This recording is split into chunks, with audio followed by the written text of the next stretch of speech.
At what point does doing it right start slowing you down?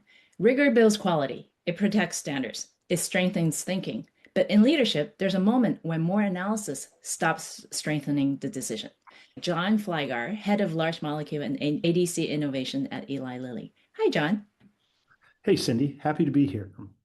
Great. John, from your experience leading scientific organizations and high stakes decisions, when does scientific rigor begin to slow leadership rather than strengthen it?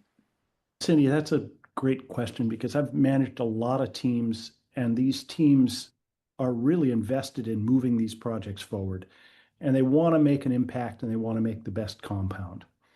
And there's always one right around the corner that's a little better in one aspect or another. There's several ways I've thought through trying to help these teams move towards a compound that can make an impact. One is you really have to start with talking to clinicians and finding out the patients that could really benefit from this mechanism or this medicine.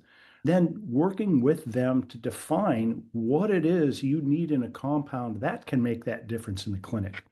You sit and write down specifically the qualities of that molecule that you need that you feel could move forward and make a difference. As you're moving through with these teams and you're working through timelines, you'll know when you've hit those goalposts. So you can help manage these teams by getting to a point where you know you have a compound that can potentially make an impact in the clinic.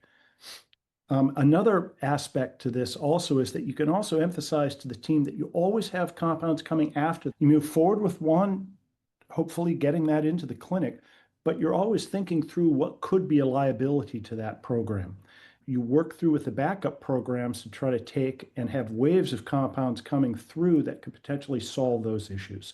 So that balances the need to find a better compound with moving through timelines and having a compound that can make an impact to patients.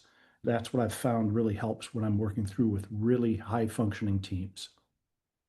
John, thank you for sharing your perspective.